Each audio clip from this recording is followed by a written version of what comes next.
نحمده ونستعينه ونستغفره ونعوذ بالله من شرور أنفسنا ومن سيئات أعمالنا من يهده الله فلا مضل له ومن يضلل فلا هادي له وأشهد أن لا إله إلا الله وحده لا شريك له وأشهد أن محمدا عبده ورسوله يا أيها الناس اتقوا ربكم الذي خلقكم من نفس واحدة وخلق منها زوجها وبث منهما رجالا كثيرا ونساء واتقوا الله الذي تساءلون به والأرحام إن الله كان عليكم رقيبا يا أيها الذين آمنوا اتقوا الله حق تقاته ولا تموتن إلا وأنتم مسلمون يا أيها الذين آمنوا اتقوا الله وقولوا قولا سديدا يصلح لكم أعمالكم ويغفر لكم ذنوبكم ومن يطع الله ورسوله فقد فاز فوزا عظيما أما بعد فإن أصدق الحديث كتاب الله وخير الهدي هدي محمد صلى الله عليه وسلم وشر الأمور محدثاتها وكل محدثة بدعة وكل بدعة ضلالة وكل ضلالة في النار أيها الناس اتقوا الله فإن الله عز وجل أمرنا أن نتقيه সম্মানিত মুসল্লিয়ান ইকরাম, আমরা নিজেকে এবং আমি আপনাদেরকে আল্লাহর তাকওয়া অবলম্বন করার অনুরোধ জানাচ্ছি। যেই তাকওয়া অবলম্বন করলে আমরা আল্লাহর জান্নাত হয়ে ধন্য হব, যেই তাকওয়া অবলম্বন করলে দুনিয়াতে আমরা আল্লাহর প্রিয় পাত্র হতে পারবো, যেই তাকওয়া অবলম্বন করলে আমরা আমাদেরকে আল্লাহ তাআলা যাবতীয় বিপদ আপদ থেকে উদ্ধার করবেন। আল্লাহ তাআলা কোরআনে কারীমে ঘোষণা করেছেন, ওয়ামান ইয়াত্তাকিল্লাহ ইয়াজআল লাহু মাখরাজা ওয়া ইয়ারযুকহু মিন হাইসু লা ইয়াহতাসিব।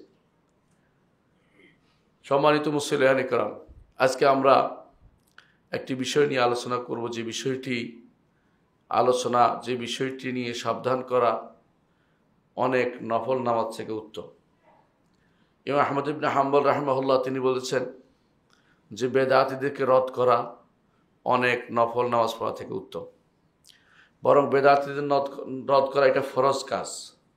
এটা না করলে যে কোনো সময় আপনি বিপদে পড়ে যেতে পারেন। কবি বলেছেন, আরাফতু শাররা লা লিশাররি ওয়ালাকিন লিতাওয়াক্কিহি, আমি খারাপ জেনেছি খারাপ করার জন্য নয়, খারাপ থেকে বাঁচার জন্য। বর্তমান সময়ে আবেগে তাড়িত হয়ে অনেক মানুষ এমন সব কাজ করে বসে তাদের সেই পরিণতি পরবর্তীতে খারাপের দিকে যায়। অনেক সময় আমরা জানি না আমাদের ভালো বা মন্দ কোথায় আছে। কোরআন এবং সুন্নাতে আমাদেরকে এই অবস্থায় ওলামায়ে দ্বীনের কাছে যেতে বলা হয়েছে, অথচ আমরা নিজেরা অনেক কিছু সিদ্ধান্ত নিয়ে বসে আছি, নিজেরাই অনেক কিছু সিদ্ধান্ত নিয়ে বসে থাকি।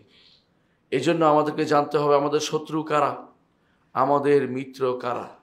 শত্রু মিত্র যদি না জানি, যে কোনো সময় আপনি শত্রুর কাতারে আপনাকে দেখা যাবে যে আপনি শত্রুর কাতারে আছেন, অথচ আপনি না বুঝে সেই কাতারে ঢুকে পড়েছেন। সম্মানিত মুসলিয়ান ইকরাম, উম্মতে মুসলিমা প্রথম যুগ থেকে যে অবস্থা ছিল সে অবস্থা প্রথম যারা পরিবর্তন করেছে তারা হচ্ছে প্রথমে খারেজিরা, তারপর হচ্ছে শিয়ারা। খারেজি শিয়া একটার পরিপূরক। খারেজিরা বের হওয়ার পরে শিয়ারা বের হয়েছে। শিয়াদের উদ্দেশ্য কি? শিয়াদের উদ্দেশ্য হলো, শিয়া অর্থই হলো একটি গোষ্ঠী দ্বন্দ্ব তৈরি করা। শিয়া অর্থই হচ্ছে দল বের করা, মুসলিমদের মধ্যে দলাদলি তৈরি করা। কোরআন এবং সুন্নায় কোথাও শিয়া হওয়া বা দল তৈরি করাকে অনুমোদন করা হয়নি। সব জায়গাতেই নিষেধ করা হয়েছে। মুসলিমদেরকে একসাথে থাকতে বলা হয়েছে। যখনই কেউ শিয়া হবে তখনই দুই ভাগ হয়ে যাবে। কারণ নিঃসন্দেহে আহলুস সুন্নাহ আগে থেকে ছিল। শিয়ারা তৈরি কোত্থেকে আসলো? শিয়ারা পরবর্তীতে হয়েছে। মুসলিম মিল্লাতকে দুই ভাগে ভাগ করে দিয়েছে। প্রথমে করেছে খারেজিরা, কিন্তু আলী ইবনে আবি তালেব রাদিয়াল্লাহু আনহু তাদেরকে দমন করেছিলেন। পরবর্তীতে এর সাথে যুক্ত হয়েছে উম্মতে মুসলিমাকে তার অনুসারীরা বিশেষ মর্যাদার দাবি করে শিয়া হয়ে গেছে। এ হচ্ছে মুসলিমদের ইতিহাস। আমাদের জানা থাকতে হবে যে মুহাম্মদুর রাসূলুল্লাহ সাল্লাল্লাহু আলাইহি সাল্লাম আবু বকর, ওমর, ওসমান, এই 3 যুগে কোনো মুসলিমদের বিবেক ছিল না, ভাগাভাগি ছিল না, আলাদা কোনো দল ছিল না, আলাদা কোনো গোষ্ঠী ছিল না। সবাই মুসলিমরা এক রকম ছিল। তারা উম্মাতুম মুসলিমা বলা যা বলা হতো সেটা ছিল। তাদের মধ্যে ভাগাভাগির কোনো চিহ্ন ছিল না। আলী ইবনে আবি তালিব রাদিয়াল্লাহু আনহু তিনি যখন খলিফা হলেন এবং সেই সময়ে তার সাহায্যকারী নাম দিয়ে কিছু মানুষ তার পক্ষ নিতে আরম্ভ করলো। তারা কিন্তু প্রথম দিন থেকেই তারা আমানতের সাথে কাজগুলি করেনি। এরাই হচ্ছে শিয়া। এই শিয়া গোষ্ঠী নিয়ে আমরা ইনশাআল্লাহ আলোচনা করব। এই শিয়ারা, এদের আকীদা বিশ্বাস কি সেটা আলোচনা না করলে সেটা অপ্রাসঙ্গিক থেকে যাবে। এই জন্য আগে বিশ্বাসটা আলোচনা করে যায় তাদের কি আকীদা বিশ্বাস। তাদের 1 নম্বর আকীদা বিশ্বাস হচ্ছে আল্লাহ সম্পর্কে, যে আল্লাহ তাআলা আগে একটা জিনিস জানতেন, পরে আরেকটা জিনিস জানেন। নাউজুবিল্লাহ। অর্থাৎ বাধা বলে এটাকে, যে বাধা আল্লাহ তাআলা আগে তার কাছে প্রকাশ হয় নাই, পরে প্রকাশ পেয়েছে। আকীদাতুল বাধা এটা তাদের একেবারে মনের ভিতরে গঠিত আছে। কারণ তারা মনে করে যে আগে যদি জানতেন নাউজুবিল্লাহ তাহলে আলীকেই প্রথম খলিফা বানাতেন। এই জাতীয় আকীদা বিশ্বাস এখনকার যারা খারেজি, এখনকার যারা রাফেদি, ইরানীদের কথাই আমরা বলছি, শুধুমাত্র আগের শিয়াদের কথা বলছি না। এই আকীদা বিশ্বাস তারা রাখে। এটা হচ্ছে তারা আল্লাহর ব্যাপারে আকীদা রাখে। তারা আল্লাহর কোরআন সম্পর্কে বিশ্বাস রাখে। এই কোরআন সেই কোরআন নয় যে কোরআন মুহাম্মদ সাল্লাল্লাহু আলাইহি ওয়াসাল্লাম নাজিল হয়েছে। তাদের গ্রন্থে লেখা আছে স্পষ্ট, আপনারা দেখলে পাবেন, একেবারে নস্য আপনাকে দেখাতে পারবো আমি একটা একটা করে বই।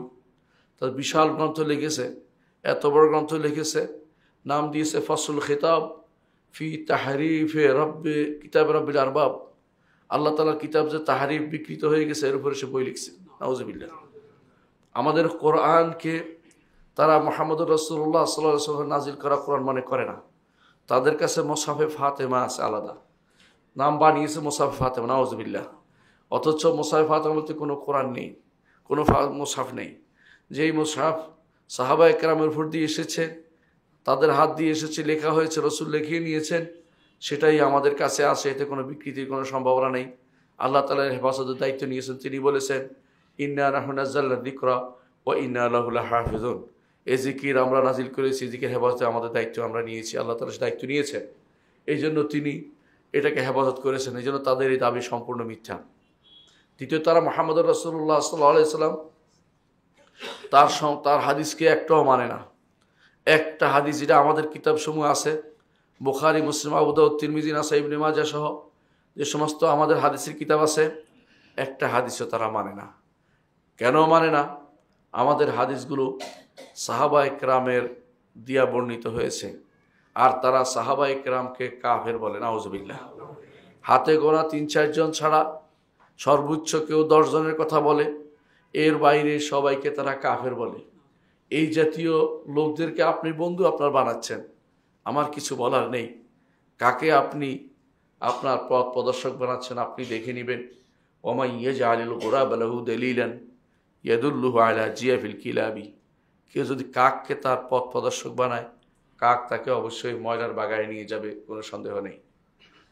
এভাবে তারা আমাদের কোরআনকে তারা বিকৃত মনে করে, রসুল হাদিসগুলিকে তারা গ্রহণ করে না, সাহাবায়ে কেরামকে তারা কাফের মনে করে। আপনি কি চিন্তা করতে পারেন কত জঘন্যতম কাজ? সাহাবায়ে কেরামের জন্য বর্ণিত হাদিস তারা নেয় না, কিন্তু মূলত তারা কোরআনকেও গ্রহণ করে না। এই কারণে যে কোরআন ওসমান ইবনে আফফান রাদিয়াল্লাহু আনহু লিখেছেন, তাদের নিকট তিনি তো ঈমানদারই নন। নাউজুবিল্লাহ। এই জাতীয় লোকগুলোকে যদি আপনি আপনার বন্ধু বানান এবং তাদের পক্ষে কথা বলেন, তাহলে আমাদের কিছু বলার থাকে না। আপনাকে জানতে হবে কার কথা আপনি বলছেন, কাদের পক্ষে আপনি ওকালতি করছেন। সম্মানিত মুসলিয়ান কেরাম, তাছাড়া তারা আরও বিশ্বাস করে যে তাদের ইমামরা সব গায়েব জানে এবং তাদের ইমামরা যা ইচ্ছে তা করতে পারে। আমি যা বলছি প্রত্যেকটি কথা ওদের কথা থেকে বলছি, বানিয়ে কোনো কথা বলছি না। তাদের কিতাবের নাম আছে কুলাইনির কাফি। কাফি একটা কিতাবের নাম, সবচেয়ে আমাদের বুখারীর মতো তাদের কাছে সম্মানিত এটা, আল কাফি লিল কুলাইনি। কুলাইনি তার কাফিতে বলছেন, বাব আল আইম্মাতু ইয়ালামুনাল গায়ব। অধ্যায় ইমামরা গায়েব জানে। এরপর অধ্যায় ইমামরা আগামী দিন কি হবে তা জানে। অধ্যায় ইমামরা সন্তান দিতে পারে। অধ্যায় ইমামরা এটা জানে। ইমামদের কথাই সব কিছু তাদের কাছে। মানে ইমাম বলতে তারা বুঝাচ্ছে কাদেরকে? ইমাম বলতে তারা বুঝাচ্ছে 12 ইমামকে। তদিও 12 নাম নাই, 11 জন ইমাম আছে তাদের। এই 11 জনকে তারা তাদের ইমাম মনে করে। এই 11 জন শুরু হয়েছে আলী ইবনে আবি তালেব রাদিয়াল্লাহু আনহু থেকে। এরা কেউ কিন্তু শাসক ছিলেন না, একমাত্র আলী ইবনে আবি তালেব এবং হাসান ইবনে আলী, এই দুজনেই শুধু শাসক ছিলেন। তারা ইমামত নামে আলাদা একটা পোস্ট তৈরি করেছে, যেটা খেলাফতের বাইরে আরেকটা জিনিস তারা তৈরি করেছে। এই জিনিসটা তারা তৈরি করেছে 12 সংখ্যা ঠিক রাখার জন্য। কারণ মুহাম্মদ রাসূলুল্লাহ সাল্লাল্লাহু আলাইহি ওয়াসাল্লাম বলেছেন, আমার উম্মতের মধ্যে যতক্ষণ 12 জন খলিফা হবে ততক্ষণ এই উম্মত শক্তিশালী হবে। তখন তারা দেখেছে যে 12 জন যদি নিতে হয় তখন এই খলিফা তো শুধুমাত্র আহলুস সুন্নাত ওয়াল জামাতের মধ্যে সীমাবদ্ধ হয়ে যায়। তখন তারা নিজেদের মধ্যে 12 একটা আলাদা সংখ্যা তৈরি করেছে। এই জন্য তাদেরকে বলা হয় 12 ইমামি ফেরকা। বর্তমানে যারা ইরানের ক্ষমতাসীন তারা 12 ইমামি ফেরকা, তাদেরকে বলা হয় রাফিদি এবং 12 ইমামি। এরা এই নীতি অনুসরণ করে চলে। তাদের নিকট আমাদের আহলুস সুন্নাত ওয়াল জামাতের খলিফাগণ কেউ খলিফা নন, শুধুমাত্র আলী ব্যতীত এবং হাসান ব্যতীত। আর অন্যদেরকে তারা খলিফা মানতে রাজি নন। এই হচ্ছে শিয়াদের কিছু কাহিনী যেটা তারা করে থাকে। শিয়াদের আরেকটি আকিদা হচ্ছে যে তারা উম্মাহাতুল মুমিনিন, আমাদের মায়েদের সম্পর্কে সবচেয়ে নিকৃষ্টতম বাক্য বলে, যেগুলো আমরা মুখে উচ্চারণ করতে পারবো না। যাকে আল্লাহ তাআলা আসমানের উপর থেকে আয়াত নাজিল করে আমাদের মা আয়েশা রাদিয়াল্লাহু আনহাকে পবিত্র ঘোষণা করেছেন, সে আয়েশা রাদিয়াল্লাহু আনহা সম্পর্কে তারা সবচেয়ে ঘৃণিত বক্তব্য দেয়। এরা হচ্ছে আপনার মাকে যদি আপনার গালি দেয় আর আপনি যদি তাদেরকে কোলে তুলে নেন, আপনাকে আমরা কিভাবে বুঝাবো যে আপনি কত বড় খেয়ানতের মধ্যে আছেন। এ হচ্ছে শিয়াদের কিছু কর্মকাণ্ড, যারা সব সময় এ আকীদা পোষণ করে আসছে। এর মধ্যে তার কোনো পরিবর্তন আসেনি। শিয়াদের আরেকটি বিশ্বাস হচ্ছে আবার তাদের ইমামরা ফিরে আসবে। রাজা বলে এটাকে। তা রাজা বিশ্বাসী, রাজা মানে ইমামরা আবার ফিরে আসে আবার যুদ্ধ করে আবার আহলুস সুন্নাহকে কচুকাটা করবে। তারা আহলুস সুন্নাহ বলে না, তারা বলে নাসিবি মানে তারা মনে করে যে আহলুস সুন্নাহ আমরা যারা আছি আমরা নবীদের দুশমন, নবী বংশের দুশমন, এটা মনে করে নাউজুবিল্লাহ। এই জন্য তারা আমাদেরকে নাসিবি বলে এবং আমাদেরকে আবার কচুকাটা করার জন্য তাদের ইমামরা আবার ফিরে আসবে। এবং শুধু ফিরে আসা নয়, তারা মনে করে এই কাবার সাথে মেরে আবার আবু বকর ওমরকে কবর থেকে উঠিয়ে লটকে রাখতে হবে, এই বিশ্বাস তারা করে। এবং তারা এই জন্য মনে করে তাদের সর্বশেষ ইমাম নামক যার পিছনে তারা ঘুরছে আসলে কেউ নেই। তারা মনে করে তাদের ইমাম 11তম ইমামের সন্তান হয়েছিল, সেই সন্তান গর্তে ঢুকে পড়েছে। সিরদাবে সামুরার এক পাহাড়ের ভিতরে ঢুকে পড়েছে, সেখান থেকে এখন আর বের হয় না। তারা এখনো গেলে আপনি দেখতে পাবেন সেখানে বিভিন্ন রকমের বাহন নিয়ে দাঁড়িয়ে আছে যে কখন তিনি সেখান থেকে বের হবেন, আর বাহন না পেলে আবার রাগ করে চলে যাবেন। এই জন্য সেখানে তারা বসে আছে, বাহন নিয়ে এখনো ডাকতেছে উখরুজিয়া মাওলানা, উখরুজিয়া মাওলানা, সারাদিন গান গাইতেছে, মাওলানা বেরিয়ে পড়ো, মাওলানা বেরিয়ে পড়ো। মাওলানা তো আর কোনোদিন বের হয় না। 1200 বছর পার হয়ে গেছে, তাদের মাওলানা আর বের হয় না, কারণ মাওলানা বলতে আসলে কেউ নাই।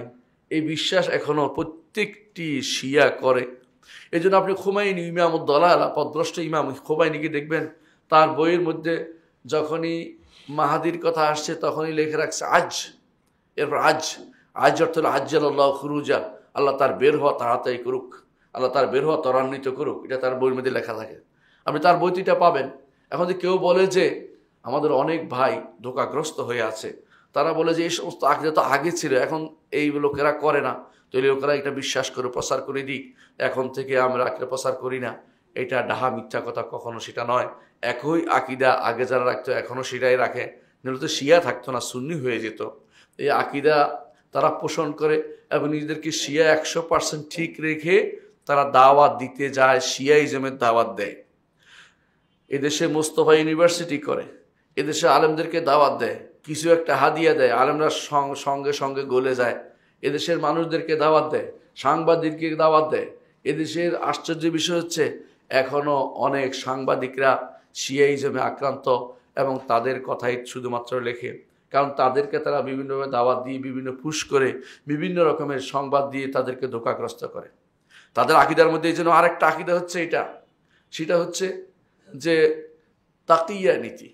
তাকি অর্থ হচ্ছে যে আহলে সুন্নাত ওয়াল জামাতকে যদি একবার ধোঁকা দিতে পারে, একবার যদি ধোঁকা দিতে পারে, তাহলে সে আলী রাদিয়াল্লাহু আনহুর সাথে মুসাফা করার সওয়াব পাবে। দ্বিতীয়বার যদি ধোঁকা দিতে পারে, তাহলে সে মুহাম্মদুর রাসূলুল্লাহ সাল্লাল্লাহু আলাইহি ওয়াসাল্লামের সাথে মুসাফার সওয়াব পাবে। এইভাবে তারা মনে করে আহলে সুন্নাতকে ধোঁকা দিলে সওয়াব পাওয়া যায়। তাহলে যত মিথ্যা কথা বলে ততই তারা সওয়াব পায়। মিথ্যা কথার মানে মিথ্যুক হওয়ার জন্য, মিথ্যা কথা বলার জন্য সওয়াবের আশা করলে সেখানে মিথ্যা কথা তো বলতেই থাকবে সারাদিন। আপনাকে যত রকমই বলবে শিয়া এবং সুন্নির মধ্যে আমাদের মধ্যে পার্থক্য নেই, এটা বলে তো ধোঁকাই দিচ্ছে আপনাকে, এটা তো সওয়াবের কাজ মনে করতেছে।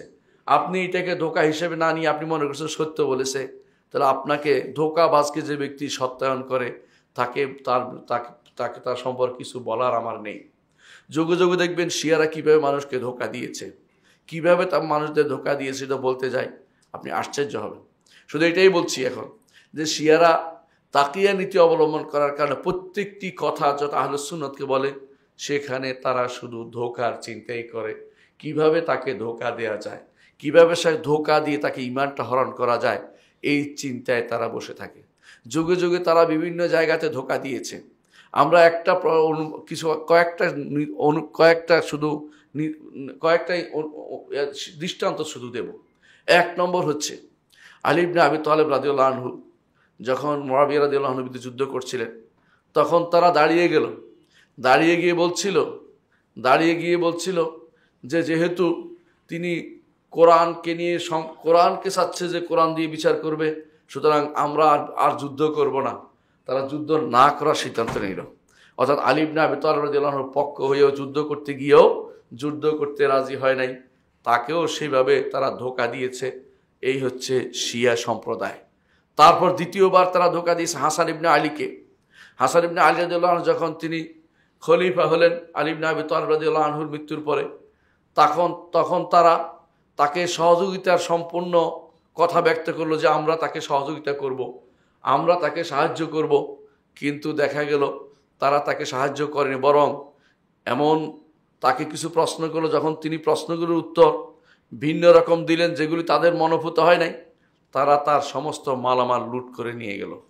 লুট করে নিয়ে যাওয়ার পরে যখন তিনি বললেন তোমরা আমাকে তো এভাবে লুট করতে পারো না, তারা তাকে আঘাত করলো এক একজন।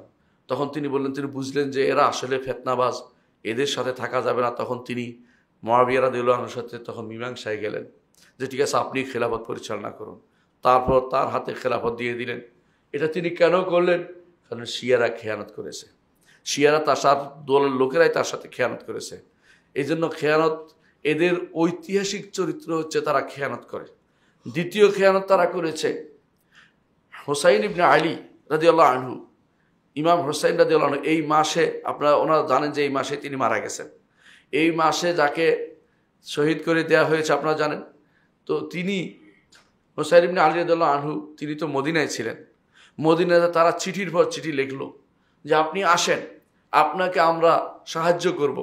আমরা এত এত চিঠি লিখছে প্রত্যেকে। তখনকার দিনে তো আর টেলিফোন ছিল না বা অন্য কোনো মাধ্যম ছিল না। চিঠি লিখে প্রত্যেক গোত্র থেকে ব্যক্তি হইতে শুরু সবাই চিঠি লিখলো। তিনি মনে করলেন যে আমি যাওয়াই বাকি, গেলেই বুঝি আমি খলিফা হয়ে যাব, গেলেই বুঝি আমার শাসক হয়ে যাবে, এরা বুঝি আমার সব সাহায্য করবে। তিনিও বেরিয়ে আসলেন। বেরিয়ে আসার পরে যখন ওবায়দুল্লাহ বিন জিয়াদ ইরাকে ধমক দিল ওদেরকে, ওরা সব কাবু হয়ে গেল।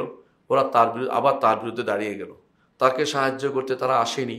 তিনি কারবালা প্রান্তরে বিজন মরুভূমিতে একে একে তার পরিবার নিয়ে যুদ্ধ করলেন। সে অসম যুদ্ধে তিনি শহীদ হলেন, আল্লাহর রাস্তায় তিনি মারা গেলেন। এর কারণ কি? এর কারণ হচ্ছে শিয়াদের খেয়ানত। শিয়ারা তাকে ডেকে এনে এই মরুভূমিতে মারার ব্যবস্থা করেছে। ইতিহাস সাক্ষ্য দেয় তারা খেয়ানতকারী। তাদের অবস্থা দেখে পরবর্তীতে আর তার বংশধর আলী রাদিয়াল্লাহু আনহু বংশধরদের মধ্যে, হুসাইনের বংশধরদের মধ্যে কেউ তাদেরকে আর বিশ্বাস করতো না, তাদেরকে বিশ্বাস করতো না।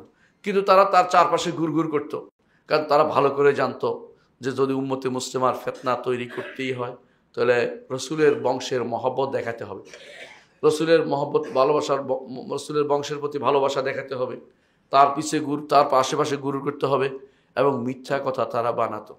আপনারা জানেন যে তাদের নেতা ছিল আবদুল্লাহ ইবনে সাবাল ইহুদি। আবদুল্লাহ ইবনে সাবাল ইহুদি একদিন সে একটা ফিতনা নিয়ে প্রথমে খারেজি ছিল, ওসমান রাদিয়াল্লাহু আনহুর বিরুদ্ধে বের হয়েছে। যখন দেখে যে ওসমান রাদিয়াল্লাহু আনহুর ফিতনা কমে গেছে, তখন আলী রাদিয়াল্লাহু আনহুর একা ঐকান্তিক তার পক্ষ নিছে। পক্ষ নিতে নিতে সে ইহুদি ছিল, সে কপটভাবে ইসলাম গ্রহণ করেছে। এখন এসে বলতেছে একদিন আলী ইবনে আবি তালিব রাদিয়াল্লাহু আনহুকে, আনতা আনতা, তিনি বলছে তুমি তুমি তুমি তুমি মানে কি? বলে তুমি সেই, বলে আমি মানে সেই, মানে তুমি আল্লাহ। নাউজুবিল্লাহ। আলী ইবনে আবি তালিব রাদিয়াল্লাহু আনহু তখন বললেন যে কুম্বরকে ডাকলেন, কুম্বর এদেরকে ডাকা, সবকে আগুনে পুরো, এর শয়তানি করতেছে, এরা ইচ্ছা করে উম্মতে মুসলিমা ফিতনা তৈরি করতেছে। তখন আব্দুল্লাহ ইবনে আব্বাস রাদিয়াল্লাহু আনহু তিনি উপস্থিত ছিলেন না। তিনি পরবর্তী বললেন যে আমি যদি সেখানে থাকতাম তাদেরকে হত্যা করতাম, কিন্তু আগুনে দিতাম না। তিনি যখন আগুনে দিচ্ছেন তখন তারা বলে উঠল যে আগুনে তো তাকেই দেয়া হয়, আগুনে তো শুধু আল্লাহই শাস্তি দেয়, আপনি যে আল্লাহ, আরো বেশি প্রমাণিত হয়ে গেল। মানে কত বড় শয়তানি নিয়ে তারা এসেছে মুসলিমদের বিভেদ তৈরি করতে। এদের গোষ্ঠী আজ পর্যন্ত, এদের গোষ্ঠী এই শিয়ারা, যেখানে আপনি দেখবেন শিয়াদের কথাই শুধু শুনবেন, এবং এরা ফিতনা তৈরি করেছে, আর কিছু তৈরি করেনি। আমি কয়েকটি উদাহরণ দিচ্ছি মাত্র। যারা হুসাইন ইবনে আলী রাদিয়াল্লাহু আনহুকে তার কারবালার ময়দানে মারার জন্য এ দায় কিন্তু শুধুমাত্র এই শিয়াদের, কারণ শিয়ারাই তাকে ডেকে এনেছে, তাদেরকে সাধারণ কোনো মুসলিম তাদেরকে এখানে ফিতনার জন্য ডেকে আনে নেই। কারণ মুসলিমদের মধ্যে আলাদা দল তৈরি করা, আলাদা গোষ্ঠী তৈরি করা, বা খলিফার বিরুদ্ধে কাউকে লেলিয়ে দেয়া, এটা আহলুস সুন্নাত ওয়াল জামাতের মানহাজ বিরোধী, তারা সেটা কখনো করতো না। এটা শুধু এরাই করে যারা কারো বিরুদ্ধে কাউকে খেপিয়ে তোলার জন্য, বিপ্লব নাম দিয়ে কিছু তৈরি করার জন্য যারা করে, সবগুলি শিয়াদের দ্বারা প্রভাবিত, খারিজ দ্বারা প্রভাবিত, যুগ যুগ ধরে এই ফিতনা তৈরি হয়ে এসেছে। আপনারা ভালো করে জানেন যে এরা সবচেয়ে বেশি কাজ করেছে খেয়ানতের, এরা সবচেয়ে বেশি খেয়ানত করেছে। আর আল্লাহ তাআলা কোরআনে কারীমে বলেছেন, ওয়াল্লাযীনা হুম লিআমানাতিহিম ওয়া আহদিহিম রাউন, ঈমানদার আমানত রক্ষা করে, খেয়ানত করে না। আল্লাহ তাআলা আরো বলেছেন, ইন্নাল্লাহা লা ইউহিব্বুল খায়িনিন, নিশ্চয় আল্লাহ তাআলা খেয়ানতকারীদের পছন্দ করেন না। আল্লাহ তাআলা আরো বলেছেন, ওয়া আন্নাল্লাহা লা ইয়াহদি কাইদাল খায়িনিন, এবং জেনে রাখো যে আল্লাহ তাআলা ষড়যন্ত্রকারীদের, খেয়ানতকারীদের কোনো ষড়যন্ত্রকে বাস্তবায়িত হতে দেন না, পছন্দ করেন না। রাসূলুল্লাহ সাল্লাল্লাহু আলাইহি ওয়াসাল্লাম তিনি বলেছেন যে মুনাফিকের আলামতের মধ্যে একটি হচ্ছে যখন তার কাছে কোনো আমানত রাখা হয় সে খেয়ানত করে। অর্থাৎ এই খেয়ানত করা হচ্ছে নিকৃষ্টতম একটি কাজ, যেটা সব সময় ঘৃণিত হয়ে আসছে। এই খেয়ানতের কাজটি সব সময় এরা করেছে, যাদেরকে আমরা শিয়া নামে পরিচিত বা রাফিজি নামে পরিচিত, সব সময় তারা এই খেয়ানত করেছে। যখন আমরা দেখতে পাই আরেকজনকে, যে হুসাইন ইবনে আলী রাদিয়াল্লাহু আনহুর পরে আরও কয়েকজন বের হয়েছে এইভাবে, যাদেরকে তারা বিভিন্নভাবে ষড়যন্ত্র করে তাদেরকে বের করেছে যে তারা যেন খলিফার বিরুদ্ধে দাঁড়ায়। তাদের মধ্যে একজন হচ্ছে নাফসুজ জাকিয়া। নাফসুজ জাকিয়াতে তারা বিভিন্নভাবে তাকে ইন্সপিরেশন করেছে যেন খলিফার বিরুদ্ধে দাঁড়ায়। আবার মুসলিমদের মধ্যে একটা যুদ্ধের ব্যবস্থাপনা তারা করেছে। এরা কিন্তু শিয়াই ছিল। আরও যে সমস্ত জায়গায় তারা এই সমস্ত কর্মকাণ্ড করেছে, তার মধ্যে একটি হচ্ছে যে হারুন রশিদের সময়, বাদশাহ হারুন রশিদের সময়, খলিফা হারুন রশিদের সময়, সেই সময় তাদের খলিফা যখন তাদের আলী ইবনে ইয়াকতিন নামক এক অপদার্থ শিয়াকে যখন তিনি জেলে পুরিয়েছেন, সে কী করছে, সমস্ত যারা সেদিন কয়েদি ছিল সুন্নি কয়েদিগুলোকে মারার জন্য উপর থেকে ছাদ ধসে দিয়েছেন, যারা সবাই সেখানে মারা পড়ে। অনুরূপভাবে বুয়াইহিরা, যারা এক সময় খলিফাদের কাছে ভিড়ত, বাগদাদের খলিফাদের 336 হিজরিতে তারা বাগদাদকে লুট করেছে, এবং 352-তে বাগদাদের বাজার লুট করেছে। 353-কে তিনি 15,000 আহলুস সুন্নাহকে হত্যা করেছে। 354 হিজরিতে তারা আহলুস সুন্নাহকে মুহররম মাসে হত্যা করেছে। 10ই মুহররম আরও এরকম শত শত হাজার হাজার আহলুস সুন্নাহকে হত্যা করেছে। এ হচ্ছে সবই হচ্ছে বুয়াহিদের কারবার। বুয়াহিদের ইতিহাস আপনারা জানেন যে তারা সবই ছিল শিয়া এবং তারা শুধু আহলুস সুন্নতকে দেখে দেখে তারা হত্যা করত। অনুরূপভাবে ওবায়দিকারা মিশরের খেলাফত বলে যাদেরকে বলা হয়, এরা আসলে ফাতেমি বংশের না। নিজেরা মিথ্যা দাবি করে যে ফাতেমার বংশধর না, মিথ্যা কথা। এরা আসলে ছিল বনি মাইমুন আল কাদ্দাহ, অর্থাৎ তারা মাজুস ছিল এবং তারা সবচেয়ে বাতিনি ফেরকার লোক ছিল। এরা মিশর এবং মরক্কো বিভিন্ন এলাকার পশ্চিম ইউনিয়ন মুসলিম বিশ্বের এখন যেটা মরক্কো আছে, মাগরিব আছে বা মরক্কো আছে বা জাজায়ের আছে বা আলজেরিয়া আছে, এই রাষ্ট্রগুলোকে সবগুলো তারা দখল করে ফেলছিল এবং সেখানকার আহলুস সুন্নাতকে তারা দেখে দেখে মারত। তাদের সম্পদ তারা লুট করত। তারাই প্রথম আল আজহার প্রতিষ্ঠা করেছে। আল আজহার ফাতেমাতু জাহরা এর থেকে আল আজহার তৈরি করেছে তারা। তাদের উদ্দেশ্য ছিল তখন যে এখানে তারা শিয়াইজম প্রতিষ্ঠা করবে। এই অবস্থায় তারা অনেক দিন ছিল এই আজহার প্রতিষ্ঠানটি। পরবর্তীতে সুলতান সালাউদ্দিন আইয়ুবী যখন আসছে তখন সেটার অবস্থা তিনি পরিবর্তন করে, সিলেবাস পরিবর্তন করে সেটাকে এই শিয়াদের থেকে আহলুস সুন্নাতের পক্ষে নিয়ে আসেন। তারপরেও মাঝে মধ্যে তারা সেখানে চড়াও হয়, এখনও মাঝে মধ্যে সেখানে শিয়াদের দৌরাত্ম্য দেখা যায়। এদের মধ্যে একজন ছিল হাকিম বে আমরিল্লাহ, অর্থাৎ যারা এই ফাতেমি শাসকদের মধ্যে এই লোকের অবস্থা এত ভয়ানক ছিল যে এই লোক সকালবেলা নির্দেশ দিত আহলুস সুন্নাতকে কচু কাটা করার জন্য নির্দেশ দিত। যেখানে সেখানে বাজারে যেখানে সেখানে ইয়া আলী নাম ঘোষণা করার জন্য নির্দেশনা দিত। যে ব্যক্তি সেটা বলতো না তাকে ধরে নিয়ে যেত, তাকে শাস্তি দিত। এরকম কঠিন কাজ তারা করত। আহলুস সুন্নাত ওয়াল জামাতের বিরুদ্ধে তারা কথা বলতো, আবু বকর ওমরের বিরুদ্ধে তারা কথা বলতো এবং সেগুলিকে বিরুদ্ধে তারা বিভিন্ন রকমের ষড়যন্ত্র করত। তাদের সময় তাদের একজনের কথা না বললেই সে হচ্ছে মুইজ আল ফাতেমি। ফাতেমি রাজবংশের নাম ছিল, রাজা ছিল মুইজউদ্দিন তাকে বলা হতো। এই লোকে যখন শুনল যে আবু বকর না বলেছি, তিনি বলেছেন এই কথা যে আমার হাতে যদি 10টি তীর থাকে, 9টি তীর আমি শিয়াদের দিকে নিক্ষেপ করব আর 1টি তীর আমি ইহুদিদের দিকে নিক্ষেপ করব। এই কথা শোনার পরে তিনি তাকে ধরে এনেছেন। ধরে এনে বলে তুমি নাকি এই কথা বলেছ? তুমি বলছো না আমি এই কথা বলিনি। তো তুই খুশি হয়ে গেছে ওই লোক যে তাহলে বলে না, মিথ্যা কথা বলা হয়েছে। তো তুমি কি বলেছ? আমি বলেছি, এখন বলছি, আগে যেটা বলেছি না বলেছি এখন বলছি যে আমার হাতে যদি কোনো 10টি তীর থাকে আমি 10টি তীরেই শিয়াদের বিরুদ্ধে শিয়াদের প্রতি নিক্ষেপ করব। এ কথা বলার পরে তুই বোঝে কে তাকে হত্যা করবে। সুন্নিরা কেউ রাজি হয় নাই, মুসলিমরা কেউ রাজি হয় নাই। ইহুদি একজনদের দাঁড়িয়ে বলছে আমি করব, এই কারণে আমাকে আপনি মুক্তি দিবেন। হ্যাঁ, তোমাকে মুক্তি দেওয়া হবে। তখন তিনি তার মাথার সাল থেকে শুরু করে এইভাবে পুরো আগে সাল খুলেছে। সাল খুলতে খুলতে যখন হাত পর্যন্ত এসে আর তিনি পারছেন না, তিনি এই সময় শুধু বলে আস্তাগফির পড়তেছেন আর লা ইলাহা ইল্লাল্লাহ পড়তেছেন। এমন সময় ইহুদি তার দরদ হলো, সে তার হাতের ছুরি দিয়ে তার গলার ভিতরে, তার পেটের ভিতরে নাড়ি ভুঁড়ি ঢুকিয়ে দিয়ে তাকে হত্যা করে ফেললো। এইভাবে তারা আহলুস সুন্নাত ওয়াল জামাতকে যোগে যোগে হত্যা করেছে। এই কাহিনী আমি বানিয়ে বলছি না, আপনারা ইমাম ইবনে কাসির রহমতুল্লাহ আলাইহি তার যে বিদায় ওয়ান নিহায়াত আপনি দেখতে পাবেন। ইমাম যাহাবী রহমতুল্লাহ তার ইয়াতে লিখেছেন। এই সমস্ত কথা আমি যেগুলি বলছি সবগুলি এই 2 কিতাব থেকে আমি বর্ণনা করছি। যারা এই 2 কিতাব পড়বেন তারা স্পষ্ট পাবেন ইমাম যাহাবী এবং ইমাম ইবনে কাসির রহমতুল্লাহ আলাইহি কিতাব। ইমাম যাহাবী তার সিয়ার ও আলামিন নুবালাতে সেটা উল্লেখ করেছেন। এরপরে আরেকজনের কথা বলতে পারে কারামিতারা। কারামিতারা কি করেছে? কারামিতাদের মধ্যে 2 জন ছিল বিখ্যাত, আবু তাহের আল জুনাবি এবং আবু সাঈদ আল জুনাবি। এরা প্রথমে কাবা আক্রমণ করেছে, কাবা ভাঙছে, জমজমের কূপকে নষ্ট করেছে, তারপরে হাজিদেরকে মেরে জমজমের কূপকে পূর্ণ করে দিয়ে উপরে দিয়ে পাথর দিয়ে বন্ধ করে দিয়েছে। এরপরে তারা হাজর আসওয়াদ চুরি করে নিয়ে চলে গেছে। আজও হাজর আসওয়াদ পরিপূর্ণ পাওয়া যায় নাই। কয়েকটা টুকরা ফেরত দিয়েছিল, দয়া করে কয়েকটা টুকরা এখন পর্যন্ত আছে। আপনারা যদি দেখতে পান গোল, এটার ভিতরে দেখবেন টুকরা কয়েকটা, বাকিগুলি নাই। হাজর আসওয়াদ চুরি করে নিয়ে গেছে, আজও তারা ফেরত দেয় নাই। এরাই হচ্ছে কারামেতা শিয়া। এরা এখনও আছে। এরা এখনও সৌদি আরবের এক জায়গা আছে দূর এলাকায়, সেখানে তারা বসবাস করে। সে কাতিফ বলে, সেখানে কাতিফ, সে এলাকা পুরোটাই শিয়াদের। এবং শিয়াদের এই এলাকাতে তারা তাদের মতো করে চলে। আহলুস সুন্নাত ওয়াল জামাতের সাথে তাদের কোনো কর্মকাণ্ড করে না, বরং তারা সেখানে তাদের মতো করে প্রতিষ্ঠান তৈরি করে পড়ায়, সেখানে রাতের অন্ধকারে পড়ায়, বিভিন্নভাবে পড়ায়। তারা আহলুস সুন্নাত জামাতের কোনো প্রতিষ্ঠানে পড়ে না।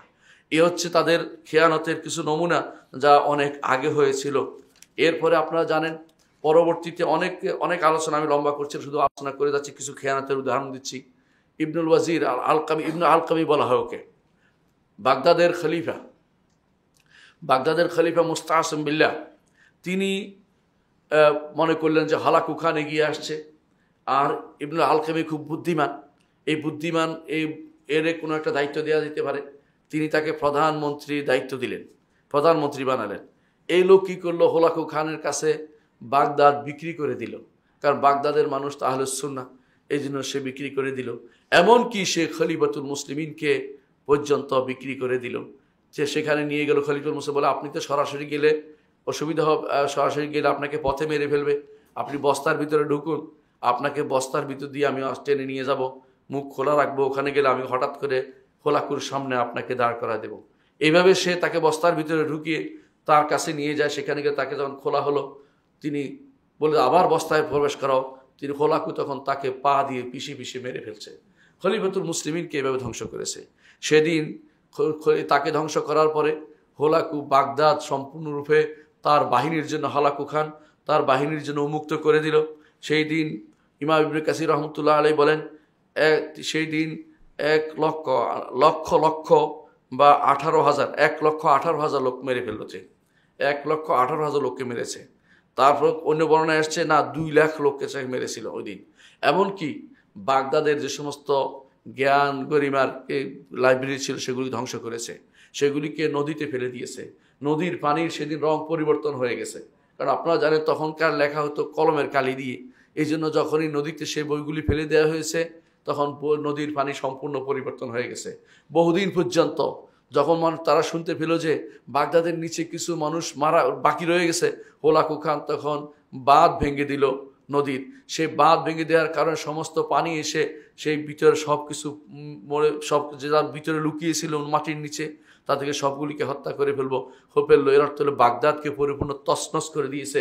এবং এর পিছনে ছিল ইবনুল আলকামি, এই শিই যে ওয়াজির ছিল তথাকথিত হোলাকুর মন্ত্রী।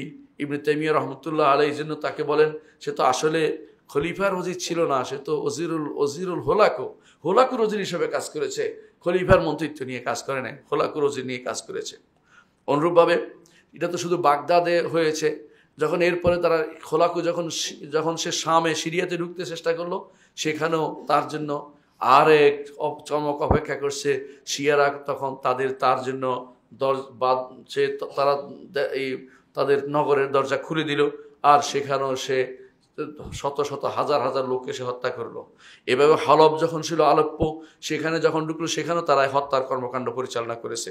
এরপরে তারা চেষ্টা করেছে এদের থেকে বাঁচার জন্য। যখন সালাউদ্দিন আইয়ুবী রহমতুল্লাহ আলাইহি এই ফাতেমিদেরকে তাড়িয়ে যখন মিশরকে তার কবজা করেন, এবং তার হাতে আল্লাহ তাআলা এই ইমামের হাতে, এই মহান ব্যক্তির হাতে আল্লাহ তাআলা এই বাইতুল মাকদেস বিজয় দিলেন, এবং মুসলিমরা আবার বাইতুল মাকদেস, সুন্নিরা আহলুস সুন্নাহ ওয়াল জামাত যখন বাইতুল মাকদেসকে আবার তাদের হাতে পেল, এই সময়ে সালাউদ্দিন আইয়ুবীকে তারা হত্যা করার ষড়যন্ত্র নিল, এবং বিভিন্নভাবে তার বিরুদ্ধে কাজ করলো, এবং তাকে বিভিন্নভাবে তাকে পেরেশানিতে নিযুক্ত করলো। এরপর দেখা যায় যে তারা বিভিন্ন সময়ে মুসলিম বিশ্বের জন্য শুধু বিপদ আর বিপদে ডেকে এনেছে। আমরা কয়েকটা উদাহরণ শুধুমাত্র দিলাম, আরও কয়েকটা উদাহরণ আপনাদেরকে উল্লেখ করতে চাই। আপনারা জানেন যে এই মুসলিম বিশ্বে বর্তমানে এখনও 2টা শ্রেণী কাজ করছে, একটা হচ্ছে শিয়া, একটা হচ্ছে আহলুস সুন্নাহ। মুসলিমদের 2টা শ্রেণী বিভক্ত হয়েই আছে অলরেডি। এখনকার সময়ের কিছু খেয়ানতের কথা উল্লেখ করতে চাই। এখনকার সময়ের খেয়ানতের কথা উল্লেখ করতে চাই। এখনকার সময়, বর্তমান সময়ে খেয়ানতের উদাহরণ দেখুন।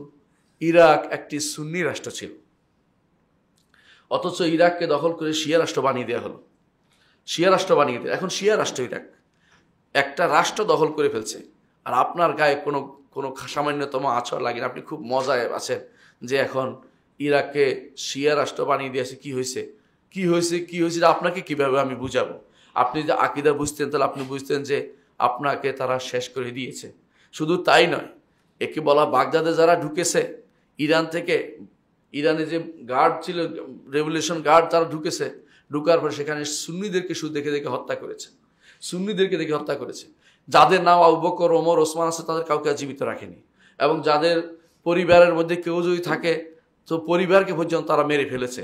সন্তান সন্ততিকে নির্বাসন তাদের যে অবস্থা নিয়ে গিয়ে শিয়া বানানোর চেষ্টা করেছে। আজও তারা এই কাজে লিপ্ত রয়েছে। এরাই হচ্ছে শিয়া। বাগদাদকে তারা, ইরাককে তারা দখল করে নিয়েছে। তারপর তারা যখন এই যে নুসাইরি শিয়া, এর নাম হচ্ছে হাফেজ আল আসাদ আর তার ছেলে বাশার আল আসাদ, এই শিয়া এরা ছিল একদম কট্টর শিয়া। শেখুল ইসলাম ইবনে তাইমিয়া রহমতুল্লাহ আলাইহি এদেরকে তার সময়ে কাফের ঘোষণা করে গেছেন, 8ম শতাব্দী তাদের কাফের বলে গেছেন। এরা এরা ইউরোপিয়ানদের সাথে মিশে 10% লোক পুরো সিরিয়া শাসন করেছে, প্রায় 50 বছরের মতো সে এবং তার বাবা মিলে এই 50 বছর শাসন করে আছে। 50-এর বেশি সময় শাসন করেছে, মাত্র 10% লোক ছিল, বেশি কিছু না। তারা কিভাবে করেছে? শিয়াইজম হওয়ার কারণে ইরান তাদেরকে সব সময় সাহায্য করেছে। তাদের সাথে মতভেদ যতই থাকুক, একটা ব্যাপারে তারা একমত যে শিয়া হলে তার সাহায্য করতে হবে, এই জন্য তারা সাহায্য করেছে। এই কাসেম সোলাইমানি নামক নাফাক, এই লোক যখন ঢুকেছে ইরাকে, এই সিরিয়াতে, সেই লোক সিরিয়ার এমন কোনো এলাকা রাখেনি যে এলাকায় সুন্নিরা থাকে, সেখানকে কোনো বাকি রাখেনি, সব ধ্বংস করে দিয়েছে একেবারে পুরোপুরি। একেবারে এলাকার পর এলাকা ধ্বংস করে দিয়েছে, মেরে একদম শেষ করে দিয়েছে, কিছুই রাখেনি। মানে সে জানে যে এই এলাকায় সুন্নিরা বসবাস করে। হালাব ধ্বংস করেছে, এভাবে বিভিন্ন জায়গা ধ্বংস করে দিয়ে তারা সম্পূর্ণ শেষ করে দিয়েছে। আর তার মৃত্যুর পরে আমাদের দেশে কিছু মানুষ তার জন্য কান্নাকাটি করতেও আমরা দেখেছি, অথচ সে সুন্নিদেরকে শেষ করে দিয়েছে। বর্তমানে খেয়ানতের আরেকটি রূপ হচ্ছে যে তারা ইয়েমেনকে শেষ করে দিয়েছে। ইয়েমেনের শান্তির দেশ ছিল, ইয়েমেনে কোনো সমস্যা ছিল না। তারা জারুদিয়া ফেরকাকে পুশিং করে তারা 12 ইমামিয়া ফেরকা বানাইছে।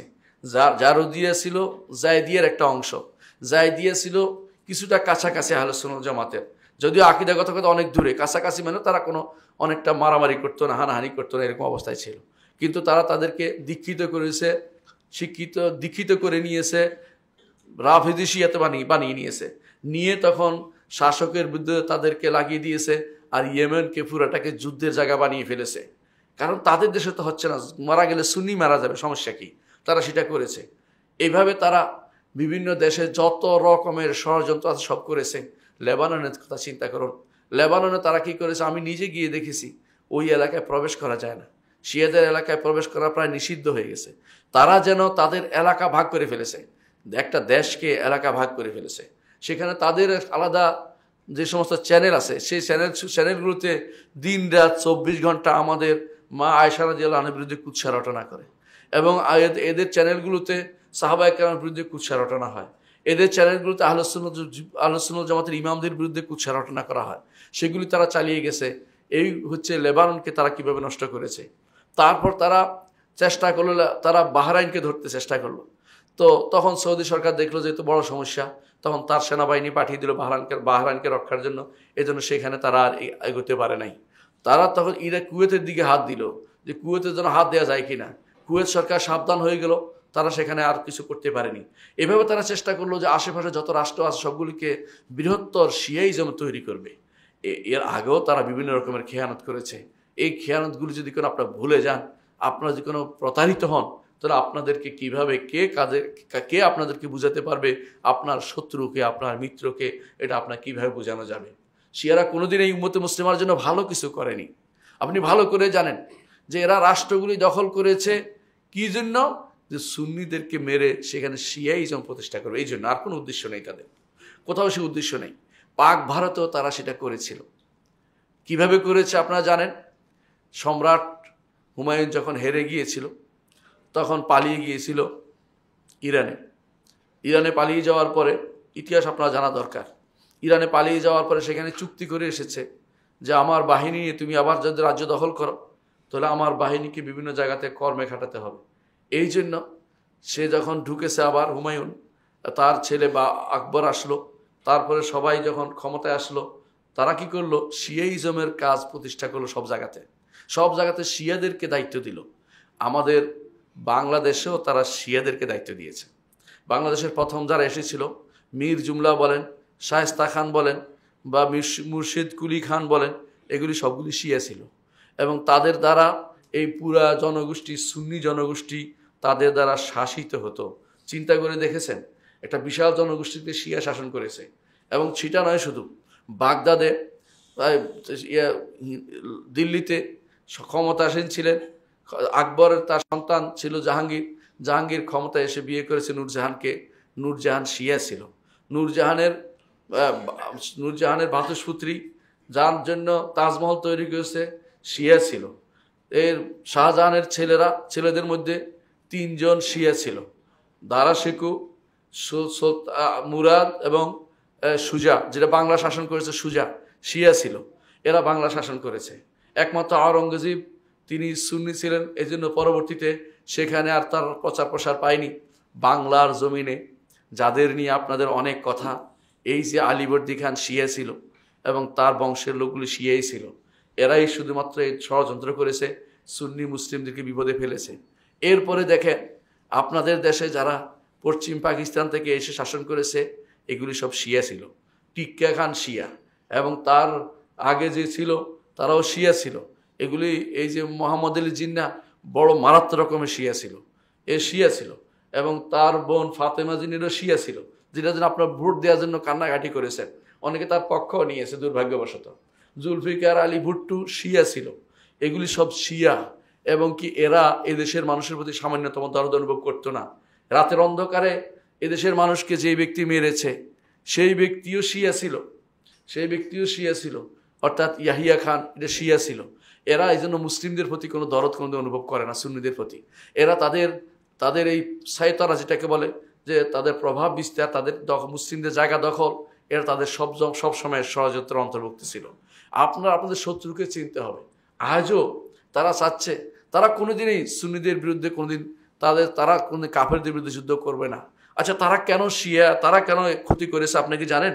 যেই কারণে তারা মুসলিমদের সাথে বন্ধুত্ব থাকতে পারে না। মূল কারণটা কি? মূল কারণটা হচ্ছে, 1 নম্বর হচ্ছে, তারা মনে করে যে কারণে তারা সবসময় শিয়াইজম প্রতিষ্ঠা করার চেষ্টা করেছে, এর মূল কারণ হচ্ছে এটা, তারা মনে করে যে কেউ 12 ইমাম উপরে ইমান আনবে না, সেই ব্যক্তি কাফের। এটা তাদের বইতে আছে। যেমন বাহরানি তার কিতাবে লিখতেছেন, বাহরানি কিতাব আছে আল হাদায়াকুন নাদিরা। আমি সেখান থেকে শুধু একটা কোট করতেছি, একটা শব্দ। সবগুলি কোট করে দিতে হলে আমার সারা কয়েকদিন লাগবে, শুধু একটুকু বললাম। সে বলতেছে, ওয়ালাইতা শারি ও আইয়ু ফারকিন বাইনা মান কাফারা বিল্লাহি ওয়া রাসূলিহি ওয়া বাইনা মান কাফারা বিল আইম্মাতি আলাইহিস সালাম মা সুবুতে কাউনিল ইমাতি মিন উসুলুদ্দিন। তারা বলতেছে 12 ইমামের কথা শোনা, 12 ইমামকে মেনে নেয়া, এটা দ্বীনের মূলনীতি। অর্থাৎ আমরা যেমন বলি না আরকানুল ইমান 6টা, যে আল্লাহর উপর, ফেরেশতার উপর, তাদের নিকট একটা বড় হচ্ছে, এটা হচ্ছে 12 ইমামকে মেনে নেওয়া হচ্ছে ইমানের রোকন। সুতরাং তাদের নিকট যে কেউ 12 ইমামকে ইমাম হিসেবে মানবে না, তাহলে সে ব্যক্তি কাফের। অর্থাৎ তাদের নিকট ইহুদি নাসারার চেয়েও আমরা নিকৃষ্ট, এবং তাদের নিকট আমাদেরকে ধোঁকা দিলে তাদের সওয়াব হয়। সেই জায়গাতে আপনি তাদেরকে বন্ধু বলে ডেকে আনছেন, বন্ধু বলে কোলে তুলে নিচ্ছেন, তার পক্ষ নিয়ে কথা বলছেন, আপনার কি একটু সামান্য বিবেক কাজ করে না? দ্বিতীয়ত, তারা মনে করে যে আমরা নবী পরিবারের শত্রু। নাউজুবিল্লাহ, আমরা তো কোনোদিন নবী পরিবারের শত্রু না। নবী পরিবারকে আমরা ভালোবাসি, তবে ভালোবাসার আতিশয্যে বাড়াবাড়ি আমরা করি না। আমরা এটাই মনে করি, নবী পরিবার যদি কাউকে দেখি তারা ভালোবাসে, নবীর কারণে আমরা তাকে ভালোবাসবো। রাসূল এটাই বলেছেন, তার পরিবারকে দেখাশোনা করতে তিনি বলেছেন, তার পরিবারের বিরুদ্ধে কোনো ষড়যন্ত্র করতে নিষেধ করেছে, আমরা সেটা করি না। নবী পরিবার ফলে এখনও আমাদের অন্তর বিগলিত হয়। নবী পরিবারে কেউ যদি আলেম দেখি তাকে আমরা ভালোবাসি। নবী পরিবারের মধ্যে কিন্তু যারা 12 ইমামের অনুসরণ করে, এদের মধ্যে যখন ইয়ার পরে জাফর সাদেকের পরে আর কোনো আলেম আসে নাই। অর্থাৎ যারা 12 ইমাম অনুসরণ করে, প্রথম 3-4 জনের পরে 5 জনের পরে আর কেউ আলেম আসে নাই। প্রত্যেকেই সাধারণ মানুষ ছিল, তাদেরকে আলেম ছিল না, তাদের উল্লেখযোগ্য কোনো কাজও ছিল না। জাফর সাদেকের পরে যারা আসছে তারা কোনো আলেম ছিলেন না। তারপরেও তাদের নবীর পরিবার হওয়ার কারণে তাদেরকে আমরা মন থেকে ভালোবাসি। নবী আলেম না থাকলেও মানুষ একটা ভালোবাসা পায় ইমানের কারণে, সেটা আমরা অবশ্যই করি। নবী পরিবার হওয়ার কারণে আরেকটা ভালোবাসা তাদের প্রতি থাকে। কিন্তু শরিয়া বিরোধী হলে তাদেরকে তো ভালোবাসা যাবে না। শরিয়া বিরোধী কেউ যদি কোনো নবী পরিবারের হয়েও যদি অন্যায় করে অন্যায়কারী হিসেবে ধর্তব্য হবে। মুহাম্মদ রাসূলুল্লাহ সাল্লাল্লাহু আলাইহি ওয়াসাল্লাম এই জন্য বলেছেন, যদি ফাতেমা বিনতে মুহাম্মদ চুরি করত আমি তার হাত কেটে দিতাম। এদের অর্থ হচ্ছে যে অন্যায়কারীকে প্রশ্রয় দেওয়া শরীয়ত অনুমোদিত না। নবী পরিবার বলেই ছাড় পেয়ে যাবে তা নয়। রাসূলুল্লাহ সাল্লাল্লাহু আলাইহি ওয়াসাল্লাম বলেছেন, মান বাত্তা বি আমালুহু লাম ইউসরা বিহি নাসাবুহু, যার আমল তাকে দূরে সরিয়ে দিবে, নসব তাকে কাছে টেনে নিবে না, নসব কাছে আনবে না, নসব তাকে, কারণ বংশের কারণে সে পার পেতে পারবে না, অন্যায়কারী অন্যায়ের শাস্তি তাকে পেতেই হবে। নবী পরিবারের লোকেরা নাম দিয়ে অনেকেই দাবি করছে, অনেকেই কিন্তু মিথ্যা দাবি করছে। অনেকের রাসূলুল্লাহ সাল্লাল্লাহু পরিবারের সাথে সম্পৃক্ততা নেই, জোর করে বর্তমানে ইরানিরা অনেকে সেরকম দাবি করে বসে তার রবিশ পরিবারের সাথে সম্পৃক্ত, আসলে তাদের সাথে নবী পরিবারের সম্পর্ক নাই। 3 নম্বর যে কারণে তারা আহলুস সুন্নাতের যেমন শত্রুতা করে, খেয়ানত করে, সেটা কারণ হচ্ছে তারা মনে করে আহলুস সুন্নাতের সম্পদ, আহলুস সুন্নাতের সম্পদ এবং রক্ত, আহলুস সুন্নাতের সম্পদ এবং রক্ত এগুলি হালাল, অর্থাৎ এগুলি যা ইচ্ছা তা করা যাবে। নাউজুবিল্লাহ। তাদের এই বিশ্বাস তাদের গ্রন্থে লেখা আছে, এবং একটা দুইটা না, অনেকগুলো, আপনি পৃষ্ঠার পৃষ্ঠা তাদের গ্রন্থে লেখা পাবেন। এই জন্য তাদের গ্রন্থ তারা কাউকে দেয় না, লুকিয়ে রাখে। বর্তমান সময় এটা বেরিয়ে গেছে আলহামদুলিল্লাহ, ইন্টারনেটের কারণে অনেকের কাছে স্পষ্ট নসহ আছে। আপনাকে যদি আপনি আরবি পড়তে পারেন আপনি স্পষ্ট পাবেন, যদি এইটুকু চার্জ দেন খুঁজে পাবেন যে খেয়ানত শিয়া, আবরাল উসুর, আবরাত তারিখ, আপনি দেখতে পাবেন যে তাদের এই সমস্ত গ্রন্থ স্পষ্ট উল্লেখ আছে। এবং তারা মনে করে আহলুস সুন্নাতকে মারা কোনো গুনার কাজ নয়। তারা মনে করে আহলুস সুন্নাতকে, আহলুস সুন্নাত হচ্ছে নাফাক, নাউজুবিল্লাহ। এই জন্য তারা কখনো আহলুস সুন্নাতকে তো তারা কোনোভাবেই তারা সহ্য করতে পারে না। চতুর্থ যে কারণে তারা আহলুস সুন্নাতের সাথে খেয়ানত করে তা হচ্ছে তারা মনে করে জিহাদ হারাম। যতক্ষণ পর্যন্ত তাদের 12 নম্বর ইমাম গর্ত থেকে বেরিয়ে না আসছে অতক্ষণ পর্যন্ত কোনো জিহাদ নেই। তাহলে এখন যেটা করছে এটা কি বলবেন? এখন তো তারা, আপনাদের অনেকেই ধারণা করছেন জিহাদ করতেছে তারা ওই দেশে, তাদের নিকট প্রতিরোধ করা যাবে, অর্থাৎ কেউ আক্রমণ করছে এটা প্রতিরোধের জন্য সব করা যাবে। আবার প্রতিরোধ বাধাও তো তারা দেখতে পাচ্ছেন বিভিন্ন যুদ্ধ করে, আপনারা দেখেন না যে বিভিন্ন লোক আসলে সেগুলো বলে জ্যাব বলে, পকেট, নিজেরা যুদ্ধ করবে না, কাউকে অস্ত্র দিবে, তারা যেন হামলা করে, এরপর তারা মারা যাবে, তারা শান্তি থাকবে। অর্থাৎ যুদ্ধ লাগিয়ে রাখা, নিজেরা শান্তি থাকা, এটা হচ্ছে তাদের একটা পলিসি। এই পলিসি তারা যুগ যুগ ধরে অ্যাপ্লাই করেছে। এই অ্যাপ্লাইয়ের মাধ্যমে এই ইমামুদ্দালালা, পদভ্রষ্ট ইমাম খুমেইনি, সে এই কাজটি করেছে। সে কি করেছে, ইরাকের সাথে যুদ্ধ লাগিয়ে রেখেছে। আবার পরবর্তীতে তার অনুসারীরা তারা ইয়েমেনের সাথে যুদ্ধ লাগিয়ে রেখেছে। তারা সবসময় আহলুস সুন্নাত জামাতের বাড়ির বিদ্যাসের ভিতরে যুদ্ধ লাগিয়ে রাখবে, নিজেরা যেন শান্তি থাকতে পারে, অস্ত্র বিক্রি করবে, অথবা এইও বলবে, বিভিন্ন রকম কথা বলে আপনাকে ধোঁকা দিবে। আপনি জানেন তারা যখন তেহরানে প্রবেশ করেছে, তেহরানের শাহের আমলে, শাহ ছিল এর আগে, সেও শিয়া ছিল, কিন্তু শিয়া থাকলেও তারা ধর্মীয় উন্মাদনায় যুক্ত ছিল না। শিয়াতে তখন 93টা আহলুস সুন্নাতের মসজিদ ছিল। একটা বড় শহরে 93টা মসজিদ কম কথা নয়। সেখানে তারা এসে সমস্ত মসজিদগুলি দখল করে ফেললো, একটা মসজিদে রাখলো না, একটা মসজিদে রাখে না, এবং বলে যে আমরা শিয়া সুন্নি কোনো ভাগ নেই। আপনি আশ্চর্য হবেন, তাদের সংসদে সুন্নিদের কোনো প্রতিনিধিত্বকারী নেই। বলে সুন্নি তো আমরা মুসলিম, সুন্নিদের কোনো প্রতিনিধিত্ব নাই, মানে শিয়া হিসেবে সবগুলো। কিন্তু সেখানে ইহুদিদের প্রতিনিধিত্ব আছে, সেখানে 40,000 ইহুদির প্রতিনিধিত্ব লোক আছে। সেখানে এমন কি বাহাই ফেরকাদের লোকদের পর্যন্ত প্রতিনিধিত্ব রাখা হয়েছে, বহরাদের রাখা হয়েছে, কিন্তু সুন্নিদের কোনো প্রতিনিধিত্ব রাখা হয় না। কারণ সুন্নিরা তাদের কাছে সুন্নি বলে কোনো নাম থাকতে পারবে না, সব শিয়া হয়ে যেতে হবে, এই চিন্তা ভাবনা তারা করে। আমাদের হাজী সাহেবরা যখন ইরান থেকে যায়, মাঝে মাঝে তাদেরকে শুনতে চায়, তারা বলতে চায় না, বলে না আমরা শিয়া সুন্নি ভাগ করি না। পরবর্তী ঘুরে এসে 2-1 আমাদেরকে বলে যে আমাকে বিপদে ফেলেন কেন, আমাদেরকে প্রশ্ন করলে আমাদের পাশের লোক থাকে, এরা আমাদেরকে নোট করে, পরবর্তী গেলে আমাদেরকে হত্যা ছাড়া কোনো উপায় থাকে না। আমার বন্ধু আব্দুল গফুর আল বালুশি, তাকে দেখতে এখনও আমার চোখের সামনে ভাসছে। সে পড়েছে মদিনা ইউনিভার্সিটিতে, যাওয়ার পরে বিমানবন্দর নামা মাত্র গুলি করে মেরে ফেলেছে, কোনো প্রশ্ন করা হয়নি। আজও যাদেরকে আপনারা বলেন মোসাদের চর, অমুকের চর, খেয়ানতকারী, এদেরকে ভালো করে খোঁজ নেন, এদের দেখবেন যে আহলে সুন্নাত জামাতের লোকদেরকে মেরে মেরে ভয় দেখায় যে এরা মোসাদের চর। কি জন্য চর হইতে যাবে? হয়তো তাদের মধ্যে কেউ এদের শাসন পছন্দ করে না, এদের শাসন নামক যে শোষণ চলছে, 5% তারা খাচ্ছে, 5%। প্রত্যেকটি মানুষকে তাদের ইমামদের 5% দিতে হবে, প্রত্যেকটি মানুষকে। এই যে চিন্তা ভাবনা, তার আয়ের 5% ওদের জন্য ভাগ করে নিয়ে যেতে হবে। এই খুমুস আমাদের দেশেও 5% অনেকের কাছেও আছে, অনেকে 5% নেয়। এগুলি শিয়াদের থেকে প্রাপ্ত। এখন তারা এইভাবে নিচ্ছে, 5% নেয়, এদের বিরুদ্ধে কেউ কেউ প্রতিবাদ করে, তখনই তারা তাদেরকে বলে মোসাদের চর, এই চর ওই চর, দেশ বিরুদ্ধে খেয়ানতকারী ইত্যাদি বলে তাদেরকে হত্যা করে। আপনি আহলে সুন্নাত ওয়াল জামাতকে আপনি দেখতে পাবেন এদেরকে নিয়ে ইরানের বিভিন্ন জায়গাতে দেখবেন রাস্তার মাঝখানে মারতেছে তাদেরকে রাস্তার মাঝখানে বিরাট বিরাট মেশিন দিয়ে রাখছে, শুধু ওদেরকে টেনে টেনে শুধু ফেলছে, যুবকদেরকে মেরে ফেলতেছে। এগুলি সবই কিন্তু তাদের খেয়ানতের কাজের। এই খেয়ানত তারা আগেও করেছে, এখনও করে যাচ্ছে, এবং তারা এর ব্যাপারে তাদের কোনো সামান্যতম কোনো থেকে তারা মুক্ত হচ্ছে না। ওরা দেখবেন এই দেশে বা বিভিন্ন দেশে তাদের লোক পাঠায় কি জন্য? এই দাওয়াতের জন্য লোক পাঠায়, তাদের সেই যেমন দাওয়াতের জন্য। ইরানি ভাষা শিক্ষা দিবে, ফার্সি ভাষা শিক্ষা দিবে বলে বিভিন্ন ইউনিভার্সিটিতে তারা কি করে, ডিপার্টমেন্ট খোলে, আর সেখানে ধীরে ধীরে তাদেরকে শিয়া বানায়। বাংলাদেশ থেকে 100-এর অধিক বারবার নিয়ে যাচ্ছে, 100 করে লোক নিয়ে যাচ্ছে ইরানে, এই ছাত্র নিয়ে যাচ্ছে পড়ানোর জন্য। ওই ছাত্ররা দেশে এসে ধীরে ধীরে শিয়া হয়ে যাচ্ছে এবং শিয়াইজম প্রতিষ্ঠা করতেছে। ওখানে থেকে অনেকেই বিভিন্ন রেডিও তেহরানে চাকরি করেছে, অনেকে দেশে আসার পরে শিয়াইজম কাজ করেছে, তারাও করছে, এখনও করছে। বাংলাদেশের বইতে ফার্সি ভাষায় তারা কবিতা রচনা করে দিচ্ছে, ফার্সি ইমাম, এমনকি তাদের লোকে মাঝে মধ্যে টক শোতে এসে বলে কোনো উত্তর যদি কোনো সুফিবাদের যদি কোনো দলিল না পাওয়া যায় সুন্নিদের গ্রন্থে, শিয়াদের গ্রন্থে কিন্তু অনেক দলিল আছে।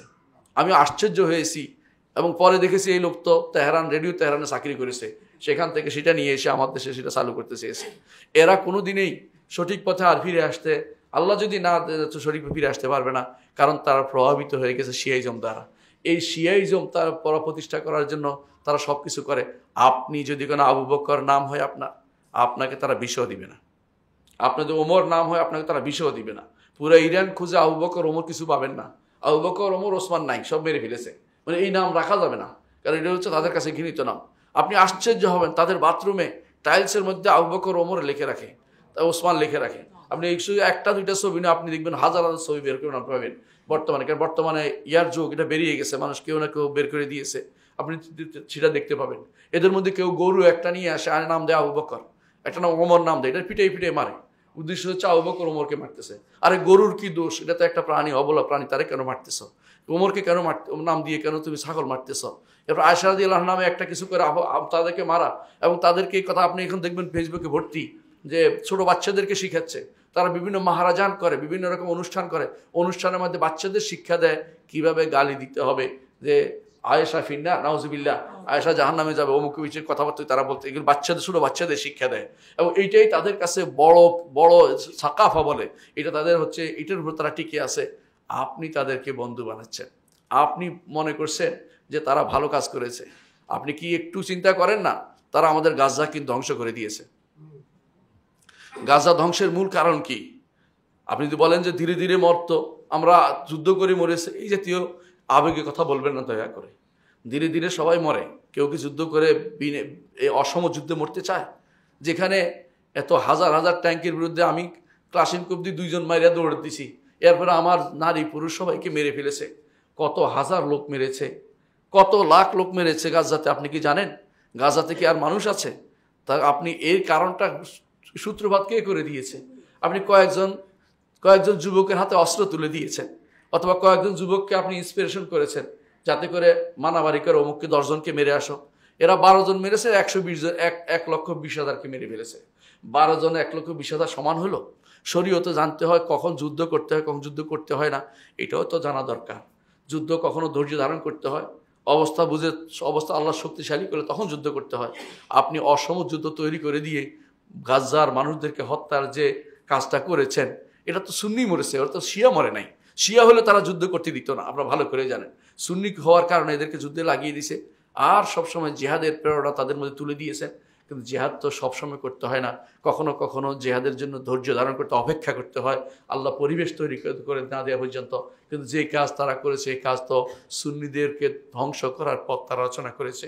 এইভাবে তারা সব জায়গাতে সেটা করেছে। আপনি তাদেরকে কোনো বন্ধু হিসেবে পাবেন না, এদেরকে বন্ধু হিসেবে নিতে পারেন না। এরা কারণ আগে থেকেই তারা ইহুদিদের সর ছিল, এখনো ইহুদিদের সর হিসেবে কাজ করছে। এরা কোনোদিন জেহাদ আসলে করবে না, কারণ তাদের নিকট, তাদের গ্রন্থ অনুসারে জেহাদ করতে হলে আমিরে মাসুম লাগবে। অর্থাৎ কি আমির মাসুম, অর্থাৎ নিরপরাধ ইমাম লাগবে।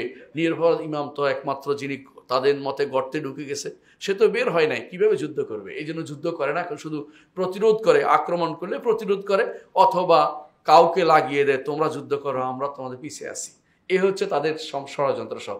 আমরা যদি এই ষড়যন্ত্র না বুঝতে পারি, আমরা বুঝতে পারি না, কারণ রাসূলুল্লাহ সাল্লাল্লাহু আলাইহি ওয়াসাল্লাম একটা কথা বলেছেন, তিনি বলেছেন আল মুমিনু গিররুন কারীম, ইমানদার হচ্ছে গিররুন, ধোঁকা খায়, কারীম ভালো মানুষ, দ্রুত ধোঁকা খেয়ে যায়।